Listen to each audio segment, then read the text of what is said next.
Summer is finally coming to an end. Sorry, I've always preferred autumn and winter to spring and summer. But with the change of seasons comes a very unique time in each of our lives. Can you feel the dread and anticipation in the air? That's right, I'm talking about back to school time. Hi, I'm Caitlin King, author of YA Christian fiction, Christian growth journals, and more.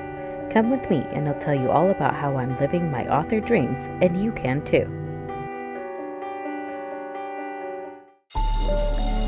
That dreaded first day of school. I hate to say it, but it never gets easier. One that sticks in my memory was my very first day of college. Dull fact, there was a lot of standing in line that day. Finally, I stepped into the room where I was going to sign up for my very first semester of college classes.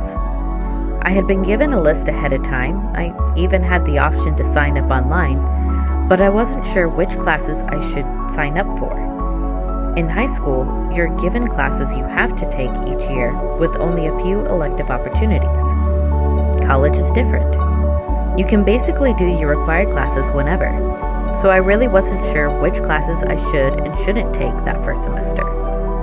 I walked in and asked a staff member for assistance. She asked my major, clicked on a couple classes, and handed me my schedule. Now, what I didn't know at the time was that I should have been a little more selective with my classes. The college I went to was really small. I found out later that some of the classes were offered every semester, some once a year, and some every couple of years. There were required classes for my major offered that semester that were not offered again until my senior year. I remembered thinking later that I wished someone had taken the time to advise me on the classes I should have taken instead of just clicking ones they thought were required. Que sera sera, oh well, my school days are over, and I graduated with a bachelor's and a master's. So why am I bringing it up now? I'd like to take the opportunity to give some advice to someone who's in the same position I was then, getting ready to start college and interested in being an author. From my personal experience to you, here are my 5 suggestions of the types of classes you should take. Number 1, basic English classes. This might seem like a no-brainer, but it's really essential for any aspiring author. I absolutely hate editing. It's the worst part of the writing process, in my opinion. So learn as much about grammar and punctuation to cut down on the amount of mistakes you make in your manuscripts. I'm not saying you won't still have to hire an editor, but trust me, fixing a bunch of silly mistakes is a big time waster. You won't regret taking these classes. Number 2, literature classes. I have a confession to make. I nearly failed my first college lit class. I got a D, but I still had to retake it. I was always the type of kid that preferred to read whatever book I wanted to the books that I was required to read. Because of that, I tended to shy away from classics. But I often remember the lessons I learned from those books more than anything else. Literature classes are the building blocks for your own stories. It's your opportunity to learn from the best. They're classics for a reason, right? I've even told my college professor that I wished I had paid more attention in her classes. Glean as much as you can from classic lit. Number 3, marketing classes. Okay, enough about the English classes. Trust me when I say you will need some marketing experience in your career. Many aspiring authors think this will be someone else's job. They're wrong. It no longer matters if you're traditionally or indie published.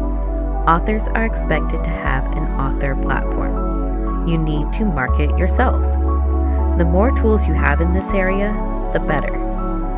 There's more to marketing than just social media, and even that is hard to keep up with thanks to the ever-changing algorithms. Learning these skills now will make a major difference in your future sales. Number 4, art classes. Either graphic art, regular art, or both, it doesn't matter. I wish I had taken some art classes. Though I have a knack for graphic design, I have no idea how to use Photoshop. Whether you will write children's books, YA or adult fiction or nonfiction, at some point these skills will come in handy. Maybe you'll want illustrations for your characters, your maps, or your covers. You may choose to hire an artist for these things, but having the ability to do it yourself may be something you will want, especially when you're first starting out and don't have a lot of money to hire someone. This is something I've dealt with a lot. I've hired artists, and I've created my own covers, maps, and interior details. Having the freedom to choose between these two options may be the difference between your book coming out next month or next year.